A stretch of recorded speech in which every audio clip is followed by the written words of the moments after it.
motherfucking relay. We're covering today's top boxing news. Men's welterweight news. Newly crowned WBO champion Brian Norman Jr. is targeting Mario Barrios, Jaron Ennis, and Eimantas Stanionis. Brian, Mario, and Jaron are full-fledged champions already. It's only Eimantas Stanionis that has not yet been elevated to full champion status. Brian is relishing his recent elevation to WBO welterweight champion, but the 23-year-old isn't about to become complacent. He's aiming for unification bouts instead. Norman, 26-0 with 20 KOs, secured the interim title with a knockout win over Giovanni Santillán in Santillán's hometown of San Diego. When Terence Crawford then vacated the full title, he was established as champion in one of the most glamorous divisions in the world. Not so glamorous these days, though. Sure ain't. It ain't full of Mayweathers and Leonards. Norman, from Conyers, Georgia, is focused on making his mark by unifying the welterweight division, whether that be against Mario Barrios, Jaron Ennis, or Eimantas Stanionis. Norman is eager to fight any or all of the other title holders. It's still a wonderful feeling, but I feel like there's more to do, Norman said. There are still 3 more belts out there to get, so I'm not satisfied with just that one. His ambition is clear. I just want unifications, he added. I don't care who's next. I don't care what the order is. I just want my belts. Even before the outright title was officially his, Norman's confidence was unwavering. I was already believing that I was the champion anyway, so that part of it was no different, he said.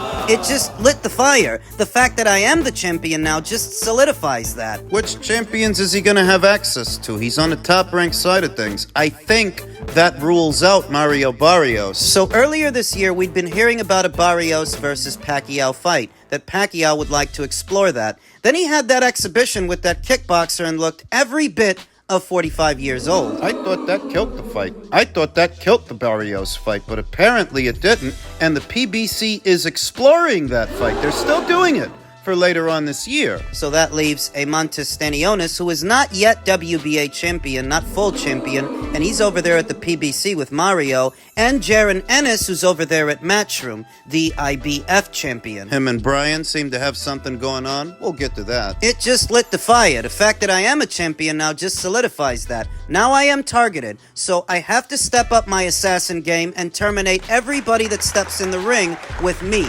Even worse. Norman's father and trainer, Brian Norman Sr., is overjoyed with his son's accomplishments. Norman Jr., who carries his father's former ring name, the Assassin, has made it a championship moniker in the family. He was the hypest person ever about it, Norman Jr. said of his father. You can call him right now, and he's probably still on 1,000. He'll forever be up about it. It means a lot because he did everything by himself from a very young age, younger than I am now. He was able to raise, train, and mold a champion from the ground up over 23 years. With unification fights in his sights, Norman is ready to prove himself even further. I was thoroughly impressed with how he manhandled and overpowered Giovanni Santillán. He essentially beat him at his own game, at his own range, because normally Giovanni's very good mid-range to inside, though not better and not stronger than Brian Norman was. Brian beat the brakes off of him. Who else is he going to beat the brakes off of? I would give him very good odds to beat Mario Barrios. A fight with Eimantas Stanionis,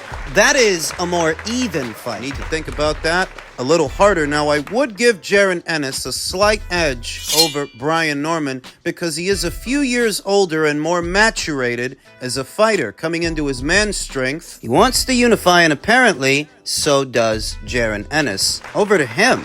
In the case of Jaron Ennis, there was a better way than settling on the mandatory being Karen Chukhadzian, who Jaron Ennis has already fought, already beat. When the gifted and unbeaten welterweight talent, Jaron Boots Ennis, decided to join Eddie Hearns' Matchroom Boxing, many of the dream phrases that had been denied Ennis were uttered. Holding the IBF title in one of boxing's glamour weights places Jaron front and center for some of the biggest fights out there in the sport. We plan to deliver them for him, Hearns said back then. Yet, on the heels of Ennis' homecoming fight in Philadelphia against the fated David Avanesian in July, Ennis finished him in 5 rounds. Eddie Hearn has not found a way to escape a mandatory IBF rematch for Ennis against Karen Chukhadzian. Not only does Ukraine's Chukhadzian bring nothing to the table to add intrigue or interest to the match, he's only 19 months removed from being swept by Ennis. 120 to 108 on all 3 judges' scorecards in about that took place in Washington, back when Jaron Ennis was still on the PBC side of things. It's an astounding situation considering so many factors. Hearn has long come across as one of the most astute, eloquent individuals in the sport. There are a variety of routes to take to bypass an IBF mandatory, including the request of an exception that other promoters have employed in the recent past. Hold up. It wouldn't make sense to request an exemption to the mandatory in this situation because unless you can get one of the other guys to unify with you, you might as well get this guy off your back and get him out of the way. Who wrote this article? Lance Pugmire. He's the one making the suggestion that they should petition for an exemption to the mandatory to fight who and do what. Unless it's for a unification match, it wouldn't make sense to do that. Eddie Hearn earlier this week said they made an offer to Mario Barrios, but Mario is rumored to be fighting Manny Pacquiao in the winter. Montestanionis is not yet a full-fledged champion, thus he is ineligible for a unification match, leaving only Brian Norman. And according to Boots, they already made an offer to Brian Norman. We'll get to that. By all accounts, Matchroom is in sufficient financial shape to make the kinds of fights that Hearn originally spoke of, but the promotion was unable to propose an offer that could move either PBC or Top Rank to arrange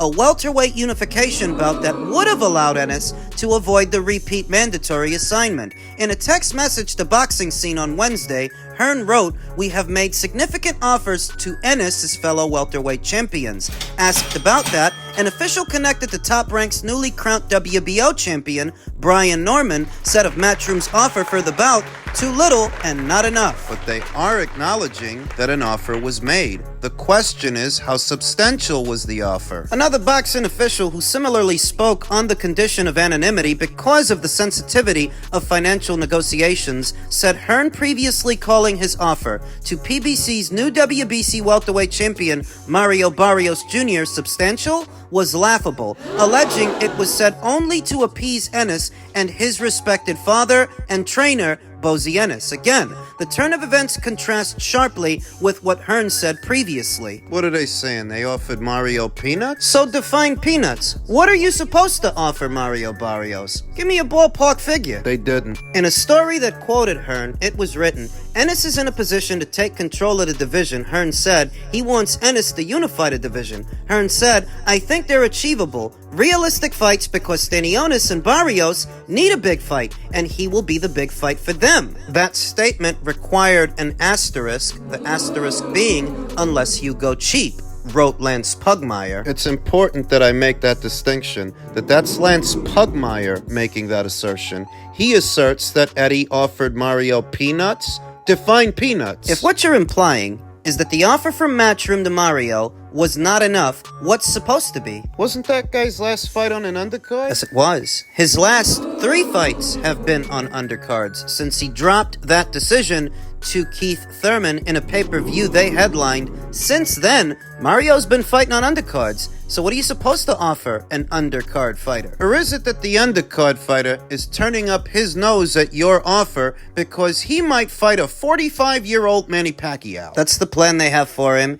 and he might feel that is his leverage in the situation to get at more money. It's what makes him think he can ask for more money, that he has that alternative. You don't sweeten the deal, he's going to stay the course and stick to the plan. Though that plan is contingent upon Manny Pacquiao going through with this. And we don't know for sure. We don't know with any certainty that they are going to fight. But that's what's going on with Mario, or what isn't. So then what's going on with Brian? As of recent, they're saying that if it's next, then it's next. That Offer was sent. Offer was sent 2 days ago. And no back and forth negotiation, or Offer was sent 2 days ago. have you seen or heard about the interviews that they saying that they would take it next if offered? Somebody sent me something. They said that, they said something about like what you just said. And they said something. I heard somebody. Somebody sent me one where he said he'll fight me at home too. We sent offer 2 days ago. Turned it down. We did accept the fight. I didn't call him. My daddy called Bozy and told him himself, yes, we accepted the fight. And my daddy was trying to talk. He was trying to talk. But Bozy said, whoa. No, we ain't trying to fight right now.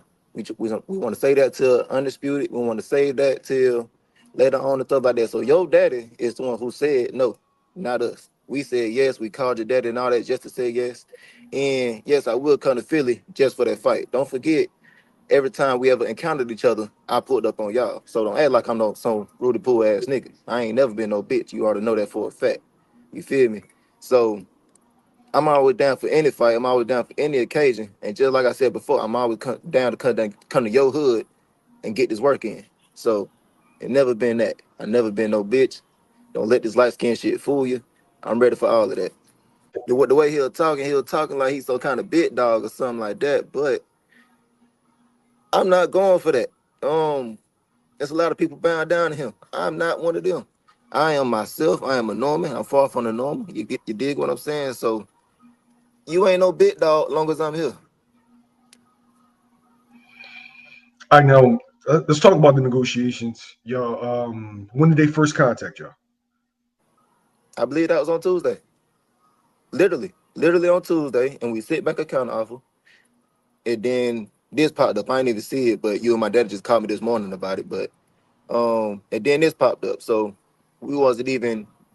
We can't even say we was even in negotiations because they automatically just saying we just said no. But we immediately sit back a counter offer and everything. We'll Counteroffer. could counter offer and everything. We'll could counter offer and everything. Could counter offer and everything. We're down for the get around. You get what I'm saying? So I like the kid's attitude.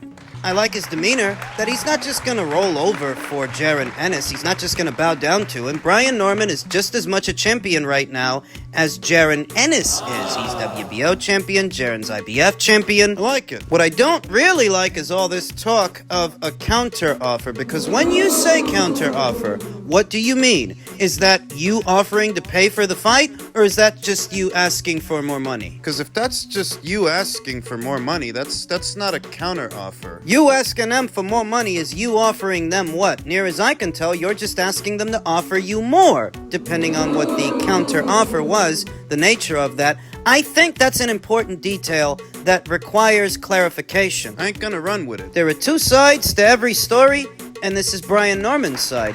As far as Brian Norman, he said they accepted the fight. They even called them to tell them they accepted the fight. He's putting it on Bozy. He's saying Bozy's the one who turned it down, that Bozy wants to wait. And I don't know what to make of it. I don't know what to think. It's a bona fide case of he said, she said, where Jaron Ennis says they turned the fight down. Don't. Brian says no, they didn't. They accepted it, and it was Bozy Ennis that turned the fight down. Something about a counter offer. What this is indicative of. We must be in America.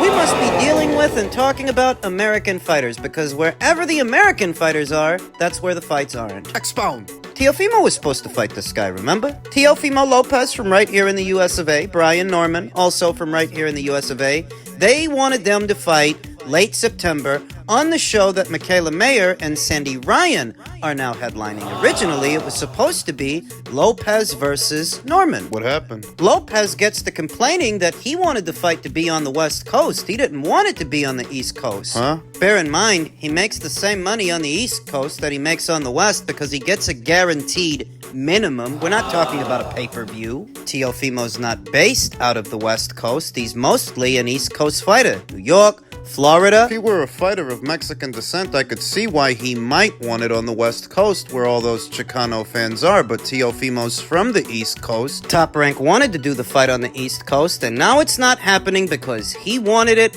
in the West. I say that to say this. Sounds pretty goddamn stupid, right? Right. Welcome to America, because this is what happens in divisions wherever American fighters are. Any division densely populated with American fighters is where fights are not happening. Talking about the real fights, the ones that need to happen. I'm not talking about fights like Gervonta Davis versus Frank Martin. I'm talking about fights like Gervonta Davis versus Shakur Stevenson, Devin Haney, when he was down there at lightweight, Teofimo, When he was there. I see this back and forth thing between Team Ennis and Team Brian Norman, and it just reminds me that wherever the American fighters are, that's where the fights aren't. It always devolves into a case of he said, she said, that goes on for weeks, that goes on for months. People start arguing who's right, who's wrong, who do they believe. And it just goes on. It could go on for years. It did go on for years between Terrence Crawford and Errol Spence Jr., about 5 before we actually got the fight. Oh, of course, I could get my magnifying glass out and analyze both comments from both guys to derive what makes sense and what doesn't. But you know that I'm a little bit tired of doing that. When I see Flavio Wortley, Take a look at this guy.